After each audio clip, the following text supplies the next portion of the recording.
السلام علیکم عزیز طلباء و طالبات، امید ہے کہ آپ سب خیریت سے ہوں گے۔ اللہ تعالیٰ آپ کو شاد و آباد، خوش و خرم رکھے۔ عزیز طلباء، آپ کو جیسا کہ معلوم ہے ہم اپنے پچھلے لیکچر میں جواب شکوہ کے 8 بند مکمل کر چکے ہیں۔ آج ہم اس سے آگے بند نمبر 9 کے اشعار کی وضاحت پڑھیں گے۔ بند دیکھیے، بند نمبر 9۔ بند نمبر 9 میں کیا کہا بہر مسلماں ہے فقط وعدہ حور، شکوہ بے جا بھی کرے کوئی تو لازم ہے شہور، عدل ہے فاطر ہستی کا ازل سے دستور، مسلم آئیں ہوا کافر تو ملے حور و قصور، تم میں حوروں کا کوئی چاہنے والا ہی نہیں، جلوہ طور تو موجود ہے موسیٰ ہی نہیں۔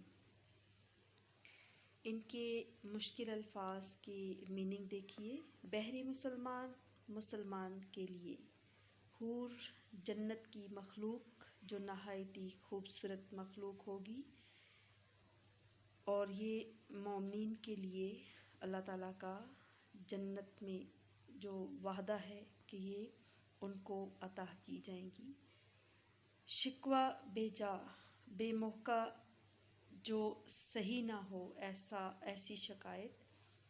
فاطر ہستی، کائنات کو پیدا کرنے والا مراد اللہ تعالیٰ۔ ازل، ہمیشہ سے، شروع سے۔ دستور، قانون یا قاعدہ۔ مسلم آئیں کا مطلب مراد اس سے ہے مانا ہوا قانون، یعنی ایسے اسلامی قانون یا اصولوں پر چلنے والا۔ اور قصور، یہاں پہ قصر کی جمع جس کا مطلب محل۔ جلوہ طور، اس کا مطلب ہے وہ پہاڑ، کوہ طور جسے کہتے ہیں، وہ پہاڑ جہاں حضرت موسیٰ علیہ السلام اللہ تعالیٰ سے ہم کلام ہوا کرتے تھے۔ اب اس بند کا مفہوم دیکھیے۔ یہ وہ شکوہ ہے، یہاں پہ یہ نظم جواب شکوہ اللہ تعالیٰ کی طرف سے ایک خطاب ہے، جس میں علامہ اقبال کی نظم شکوہ میں، جس میں انہوں نے شکوہ کیا تھا امت مسلمہ کے زوال کے حوالے سے، اللہ تعالیٰ سے شکوہ کیا گیا تھا، اور یہ شکوہ اسی انداز میں تھا، اور اس کا جواب ہے یہ شکوہ فضول ہے۔ اللہ تعالیٰ کی طرف سے آواز آتی ہے کہ یہ شکوہ فضول ہے کہ مسلمان سے صرف جنت کی نعمتوں کا وعدہ کیا گیا ہے۔ یہ اللہ تعالیٰ کے عدل کا قانون ہے کہ جو اس کی راہ پر چلے گا وہی اس انعام کو پائے گا، وہی اس کو پانے میں کامیاب ہوگا۔ اور سچ تو یہ ہے کہ تم میں موسیٰ جیسا عشق کا جذبہ موجود ہی نہیں، ورنہ تو منزل سامنے ہے۔ اس بند میں شاعر اللہ تعالیٰ کی زبانی نظم شکوہ کے اشعار کا جواب دیتے ہوئے کہتے ہیں، اور اس خیال کی نفی کر رہے ہیں کہ مسلمانوں سے صرف جنت کی نعمتوں کا وعدہ کیا گیا ہے، جبکہ حقیقت یہ ہے کہ دنیا اور آخرت کی کامیابی کے کچھ اصول ہوتے ہیں، جو ان پر چلتا ہے وہی کامیاب ہوتا ہے۔ شاعر نے نظم شکوہ میں اللہ تعالیٰ سے یہ شکوہ کرتے ہوئے کہا تھا کہ آج اگر کفار کو دیکھا جائے تو ان کے خزانے بھرے ہوئے ہیں، وہ مادی لحاظ سے ترقی کے عروج پر کھڑے ہیں، اور یہ وہ لوگ ہیں جنہیں کبھی کسی بات کا شعور ہی نہیں تھا، اور بالکل ان پڑھ اور جاہل تھے، یہ مسلمان ہی تو تھے جنہوں نے انہیں پڑھنا لکھنا سکھایا، اور آج وہی مغربی اقوام دنیا میں آگے نکل چکی ہیں اور مسلمان ذلت کی پستیوں میں بھٹک رہے ہیں۔ گویا حقیقت تو یہ ہے کہ کفار کو آج دنیا کی تمام نعمتیں میسر ہیں، جبکہ مسلمانوں سے صرف جنت میں نعمتوں کا وعدہ کیا گیا ہے۔ جواب شکوہ کے اس بند میں اقبال اللہ کی زبانی اس خیال کی نفی کر رہے ہیں کہ یہ شکوہ کرنے سے پہلے اللہ تعالیٰ کی طرف سے یہ جو آواز آتی ہے کہ یہ شکوہ کرنے سے پہلے اے مسلمانوں پہلے سوچ لینا چاہیے تھا کہ یہ قدرت کا قانون ہے، آخرت کی طرح دنیا میں بھی ہمیشہ وہی قومیں کامیاب ہوتی ہیں جو اس کے بنائے ہوئے، اس کے بتائے ہوئے راستے پر چلتی ہیں، اور جو محنت کو اپنا شعار بنا لیتی ہیں، اور جو ہمت اور حوصلے سے کام لیتی ہیں۔ تو شاعر اللہ تعالیٰ کی زبانی مسلمانوں کی بے عملی پر تنقید کر رہے ہیں کہ وہ بنی اسرائیل کی قوم کی طرح چاہتے ہیں کہ انہیں سب کچھ بغیر محنت کے اور کوشش کے مل جائے، جبکہ اللہ کا یہ قانون ہے کہ دنیا میں وہی قومیں ہمیشہ کامیاب ہوتی ہیں جو ہمت اور محنت کو اپنا شعار بناتی ہیں، اپنی عادت بناتی ہیں، ان کو ہمت اور محنت کو اپناتی ہیں، جو اپنی کوشش اور محنت اور ہمت سے اس دنیا کو خوبصورت بنائیں گی۔ تاریخ اس بات کی گواہ ہے کہ وہی قومیں عروج پا سکتی ہیں، ترقی کی منازل طے کر سکتی ہیں، اور جو جد و جہد اور محنت کو اپنا لیتی ہیں وہ قومیں کبھی ترقی کی دوڑ میں پیچھے نہیں رہتی۔ تو عزیز طلباء، یہ بند یقیناً آپ کو سمجھ آ گیا ہوگا۔ اب اس سے اگلے بند کی طرف چلتے ہیں۔ نیکسٹ بند ہے: تو نہ مٹ جائے گا ایران کے مٹ جانے سے، نشۂ مے کو تعلق نہیں پیمانے سے، ہے ایاں یورش تاتار کے افسانے سے، پاسباں مل گے کعبے کو صنم خانے سے، کشتیِ حق کا زمانے میں سہارا تو ہے، عصرِ نو رات ہے دھندلا سا ستارہ تو ہے۔ اب میننگ اس میں مشکل الفاظ کے دیکھیے۔ ایران کے مٹ جانے سے مراد جو منگولوں نے ایران پر حملہ کیا اور اس کو تباہ و برباد کیا، اس بات کی طرف اشارہ ہے۔ نشۂ مے کا مطلب ہے شراب کا نشہ، اور پیمانہ وہ پیالہ جس میں شراب پی جاتی ہے۔ ایاں کا مطلب ظاہر ہونا۔ یورش تاتار، تاتاریوں کے حملے، جو منگولوں کے حملے یا تاتاریوں کے جو چنگیز خان اور ہلاکو خان نے اسلامی دنیا پر کیے اور سب کچھ تباہ و برباد کر دیا۔ اس کے بعد پاسباں مل گئے۔ پاسباں کہتے ہیں جو محافظ ہوتا ہے، نگران، پاسباں محافظ۔ اور اس کے بعد یہاں پہ پاسباں مل گئے، یہ مسلمان ہونے کی طرف اشارہ ہے۔ صنم خانے، بت خانے، اور یہ صنم خانہ استعارہ ہے منگولوں کے لیے۔ کشتیِ حق، اسلام کی کشتی۔ عصرِ نو، نیاز زمانہ۔ اب اس میں دیکھیے اس بند کا مفہوم۔ ایران کے ختم ہونے سے تو کبھی ختم ہوگا، یعنی کہ ایران کے ختم ہونے سے تو کبھی ختم ہوگا۔ یہ یاد رکھو کہ کسی ملک کی بربادی سے تم نہیں مٹ جاؤ گے، کیونکہ ایسا کوئی پیالہ کوئی بھی ہو، شراب کا نشہ تو باقی رہتا ہے۔ اس منگول تاتاری جو مسلمانوں کو مٹانے والے تھے، خود مسلمان ہو گئے اور اسلام کے محافظ بن گئے۔ تم اس زمانے میں حق کی کشتی کا سہارا ہو۔ گویا موجودہ زمانہ ایک تاریک رات کی طرح ہے جس میں تم دھندلاتے ہوئے ستارے کی مانند ہو۔ اس بند میں اقبال اللہ کی زبانی مسلمانوں کو یہ نصیحت کر رہے ہیں کہ وہ شکست کھانے کے بعد بد دل اور مایوس نہ ہوں، بلکہ حق کا پرچم بلند کرنے کے لیے پھر سے اٹھ کھڑے ہوں۔ اس بند میں اقبال نے چند تلمیحات کا سہارا لیا ہے اور یہ سمجھتے ہیں کہ جس طرح آج مسلمان ذلت اور پستی میں گرے ہوئے ہیں، تو ممکن ہے کہ وہ مایوس ہو جائیں اور کہیں وہ یہ نہ سمجھ بیٹھیں کہ اب اس پستی سے نکلنا ان کا محال ہے، مشکل ہے۔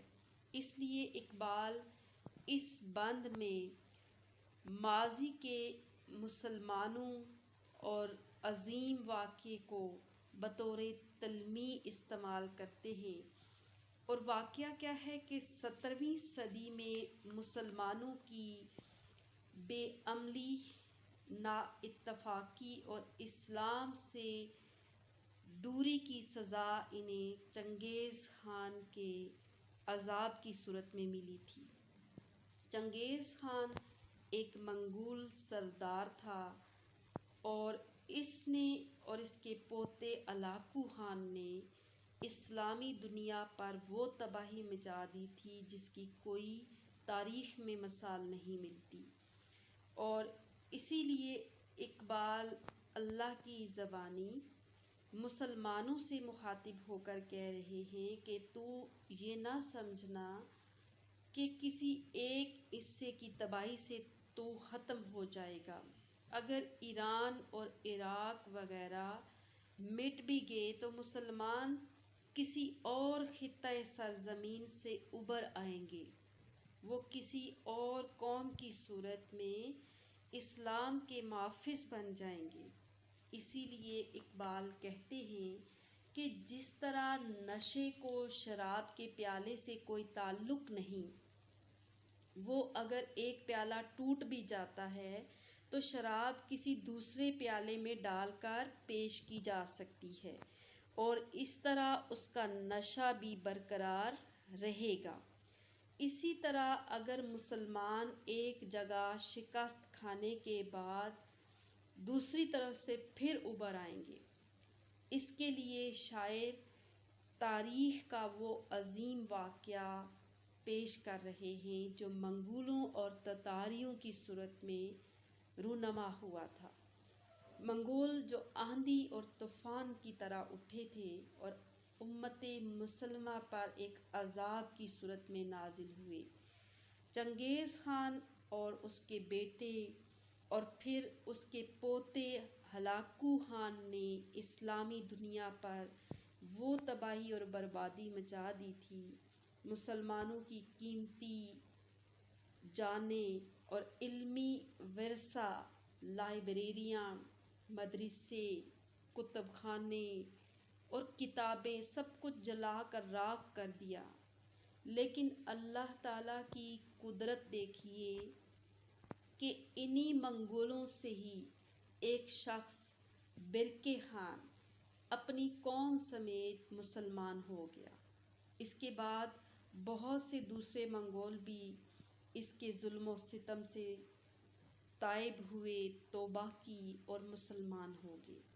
پھر یہی منگول اسلام کے محافظ اور اسے پھیلانے والے بن گئے۔ اسی لیے شاعر کہتے ہیں کہ کعبے کو اسی لیے شاعر یہ کہہ رہے ہیں کہ پاسباں مل گئے کعبے کو صنم خانے سے۔ تو اس وجہ سے آخری دور مصروں میں شاعر مسلمانوں سے مخاطب ہیں کہ تو اس دنیا میں حق کی کشتی کا سہارا ہے، اور یہ تو ہی ہے جس نے حق کا پرچم سر بلند کرنا ہے، اس لیے اسے پھر سے سنبھلنا ہوگا، اس ذلت اور پستی سے نکلنا ہوگا۔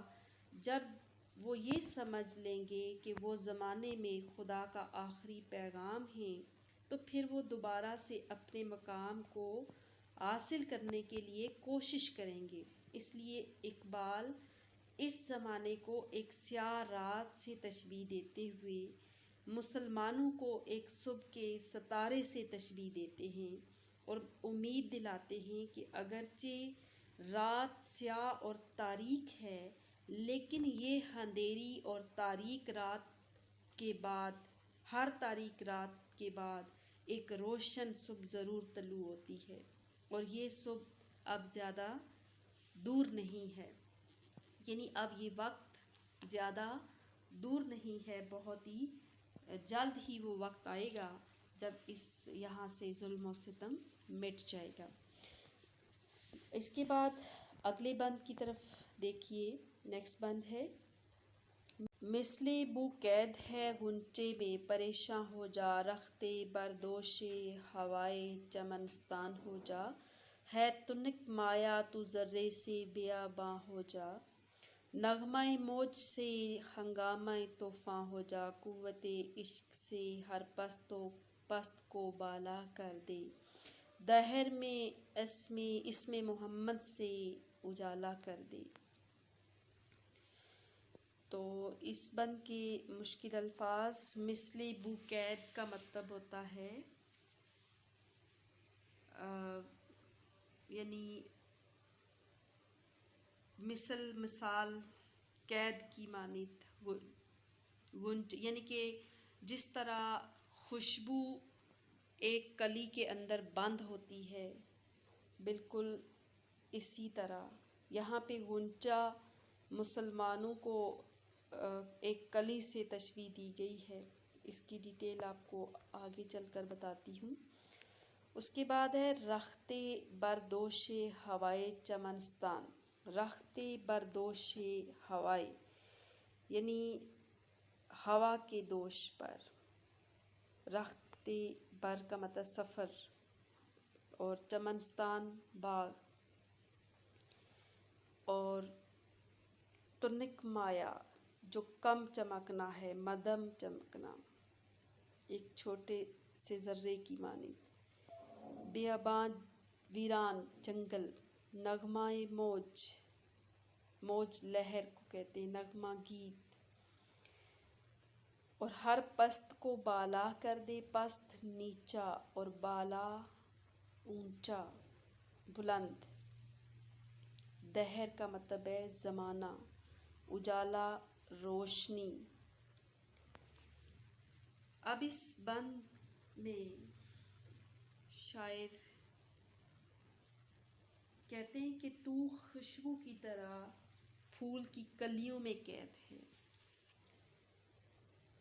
یعنی تو خوشبو کی طرح پھول کی کلیوں میں قید ہے، یہاں سے نکل کر ہوا کے کندھوں پر سوار ہو اور ساری دنیا میں پھیل جا، تو ایک بے حیثیت ذرے سے صحرا کی طرح ایک وسیع اور عظیم ہو جا، تو موج کی نرم رفتاری سے ہنگامے کا، طوفان کا ہنگامہ بن جا، تو اللہ اور رسول صلی اللہ علیہ وآلہ وسلم کی محبت اور اطاعت سے پستیوں کو بلندیوں میں بدل دے، اور دنیا کو محمد صلی اللہ علیہ وآلہ وسلم کے نام سے یعنی اسلام کے نور سے منور کر دے۔ اب اس بند میں شاعر اللہ تعالیٰ کی زبانی مسلمانوں کو یہ نصیحت کر رہے ہیں کہ وہ اللہ اور رسول صلی اللہ علیہ وآلہ وسلم کی محبت اور اطاعت کی طاقت سے اپنی کمزوری، نااتفاقی اور سستی کو اپنی طاقت، وحدت اور سخت کوشی میں بدل دیں۔ اس بند سے قبل اقبال اللہ تعالیٰ کی طرف سے یہ جواب مسلمانوں کو دیتے ہوئے مسلمانوں کو اس حقیقت سے آگاہ کر رہے تھے کہ جتنی بھی مشکلات اور مصیبتیں آج مسلمانوں پر ٹوٹ پڑی ہیں، یہ سب ان کے لیے ایک امتحان ہے۔ مسلمانوں کی حقیقت یہ ہے کہ وہ اس دنیا میں برپا ہونے والے ہنگامے کو بھی ان کی ضرورت ہے، یعنی وہ زمانے میں خدا کا آخری پیغام ہے، ان کی حرارت سے یہ زندگی قائم ہے، اور وہ دنیا میں اللہ کے نائب اور خلیفہ ہونے کے مقام پر فائز ہیں۔ اس لیے مسلمانوں کو مایوس نہیں ہونا چاہیے، انہیں اپنی ہمت، طاقت اور توانائی کو جمع کرنا چاہیے۔ اور اس بند میں مسلمانوں کو نصیحت کرتے ہوئے اللہ کی زبانی اقبال کہتے ہیں کہ مسلمانوں کو چاہیے کہ وہ اپنی کمزوریوں کو سمجھیں اور انہیں دور کرنے کی کوشش کریں۔ اور سب سے پہلے اقبال خوشبو کے غنچے میں قید ہونے سے مسلمانوں کے مختلف قوموں، گروہوں اور قبیلوں اور نسلوں میں تقسیم ہونے کی طرف اشارہ کرتے ہیں۔ کہتے ہیں کہ سب سے پہلے مسلمانوں کو اس تقسیم کو ختم کرنا ہوگا، جو مسلمان مختلف گروہوں، قبیلوں اور نسلوں میں تقسیم ہے۔ اقبال کے خیال میں مسلمان مغربی اقوام کی طرح نہیں ہیں، جس کی بنیاد رنگ و نسل اور زبان کی بنیاد پر رکھی گئی ہے، بلکہ مسلمان ایک امت ہیں جن کی بنیاد ایک عقیدہ توحید پر رکھی گئی ہے۔ اس لیے انہیں چاہیے کہ وہ زبان، رنگ اور نسل کے اس تقسیم سے نکلیں اور ایک امت میں ڈھل جائیں۔ مسلمانوں کو چاہیے کہ وہ خوشبو کی مانند ہوا کے کندھوں پر سوار ہو جائیں اور پوری دنیا میں پھیل جائیں، یعنی اللہ کے پیغام کو لے کر وہ دنیا کے ہر کونے تک پہنچ جائیں، جس طرح آپ صلی اللہ علیہ وآلہ وسلم اور ان کے بعد آنے والے خلفاء کے زمانے میں دعوت اسلام اور جہاد کے ذریعے مسلمان دنیا کے کونے کونے تک پہنچ گئے تھے۔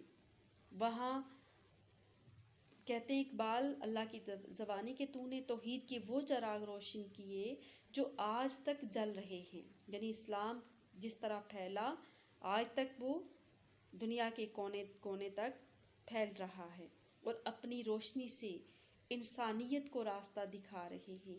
پھر اقبال مسلمانوں میں ایک جوش اور ولولہ پیدا کرنے کے لیے کہتے ہیں کہ آج وہ بے حیثیت اور کمزور ہیں، انہیں چاہیے کہ وہ اللہ کا نام لیں اور اٹھیں، ایک حقیر ذرے سے عظیم الشان صحرا بن جائیں، نرم رفتار موجوں سے طاقتور بن جائیں۔ یعنی آخری جو دو مصرے ہیں، اقبال ذلت اور پستی سے نکل کر پھر دنیا کی امامت کے مقام پر فائز ہونے کا ایک اصول بیان کر رہے ہیں۔ کہتے ہیں کہ مسلمانوں کو اپنے آباء و اجداد کی طرف اللہ اور رسول کی محبت اور طاقت سے مضبوط ہونا پڑے گا، تبھی وہ ہر پستی کو بلندی میں بدل سکیں گے اور وہ ذلت اور پستی سے ابھر کر عزت اور بلندی کے مقام پر فائز ہو سکیں گے۔ اس لیے انہیں چاہیے کہ وہ دنیا میں نبی کریم صلی اللہ علیہ وآلہ وسلم کے پیغام کو لے کر اس کی روشنی میں نکلیں اور پھر پوری دنیا کو اس پیغام سے منور کر دیں۔ عزیز طلباء، یہ بند آپ کو یقیناً اس کی سمجھ آ گئی ہوگی۔ اب اس سے نیکسٹ پہ دیکھیے، اس سے اگلا بند، آپ اس سے اگلے بند کو غور سے دیکھیے کہ ہر کوئی مست ذوق کے تن آسانی ہے، تم مسلمان ہو یہ انداز مسلمانی ہے، حیدری فقر ہے نے دولت عثمانی ہے، تم کو اس الاف سے کیا نسبت روحانی ہے، وہ زمانے میں معزز تھے مسلمان ہو کر، اور تم خوار ہوئے تارک قرآن ہو کر۔ اس میں مست ذوق تن کا مطلب، تن آسانی کا مطلب ہے آرام طلبی، غفلت میں گم ہونا یا سستی میں پڑ جانا۔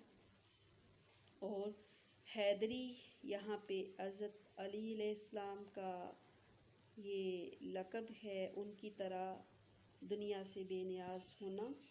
عثمانی حضرت عثمان جیسی دولت اور سخاوت، اور اسلاف کا مطلب آباء و اجداد۔ اور اس کے بعد نسبت روحانی، روحانی تعلق، خوار ہونا، ذلیل ہونا۔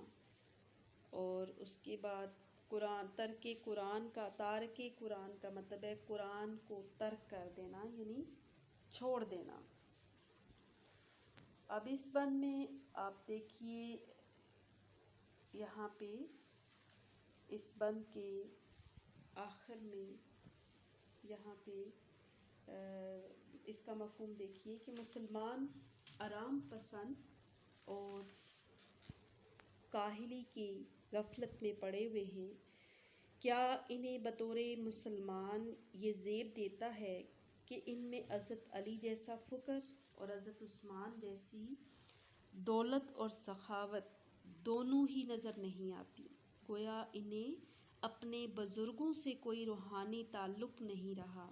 ان کے آباء و اجداد مسلمان ہونے کی وجہ سے دنیا میں معزز تھے، جبکہ یہ قرآن و سنت کو چھوڑ کر آج دنیا میں رسوا ہو چکے ہیں، ذلیل و خوار ہو چکے ہیں۔ اس بند میں شاعر اللہ کی زبانی مسلمانوں کے زوال کے اسباب اور ان کی کمزوریوں سے آگاہ کر رہے ہیں کہ آج مسلمان آرام پسند اور سستی کا شکار ہو گئے ہیں، اور دنیا کی محبت اور دنیاوی آسائشوں میں وہ اس قدر کھو گئے ہیں کہ ان سے باہر نکلنا ان کے لیے مشکل ہو گیا ہے، اور ہر کوئی غفلت کی نیند میں گم ہے، اور اسی کو وہ اپنا مقصد حیات سمجھ بیٹھے ہیں۔ اس لیے اقبال طنزیہ طور پہ کہتے ہیں کہ مسلمان ہونے کے ناطے انہیں یہ انداز اور طور طریقے کیا زیب دیتے ہیں؟ ہرگز زیب نہیں دیتے۔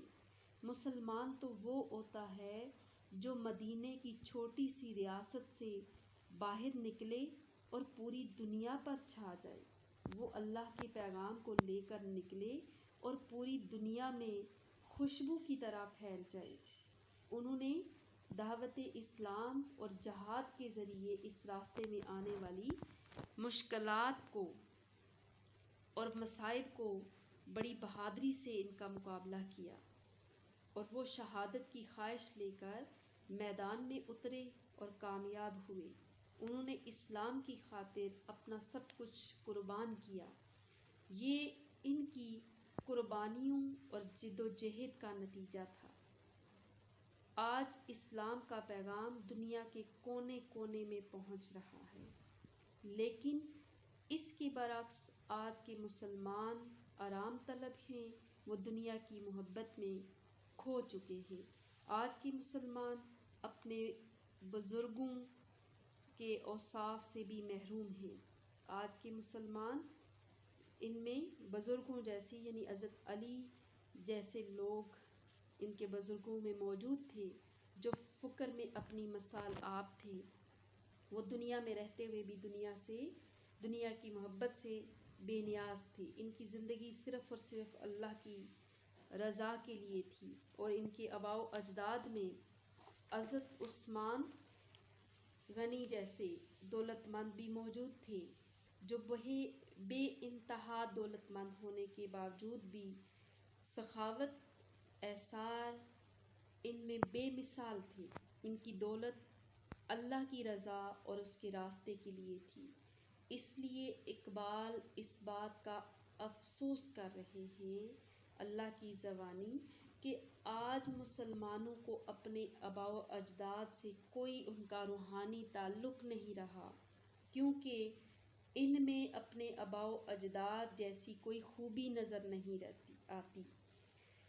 اس بند کے آخر میں اقبال اس بات کو واضح کر رہے ہیں کہ تمہارے آباء و اجداد دنیا میں اس لیے معزز تھے کہ وہ دنیا میں مسلمان تھے، وہ قرآن و سنت کے پیغام پر عمل کرنے والے اور اسے دنیا تک پہنچانے والے تھے، جبکہ آج کے مسلمان دین سے پھر چکے ہیں اور قرآن و سنت کے پیغام کو ترک کر چکے ہیں۔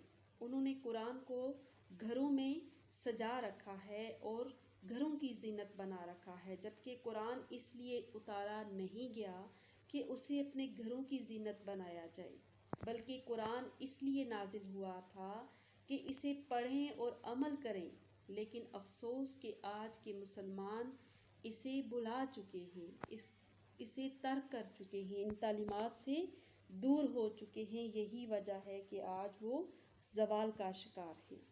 عزیز طلباء، یہ بند بھی آپ کو اچھی طرح سمجھ آ گیا ہوگا۔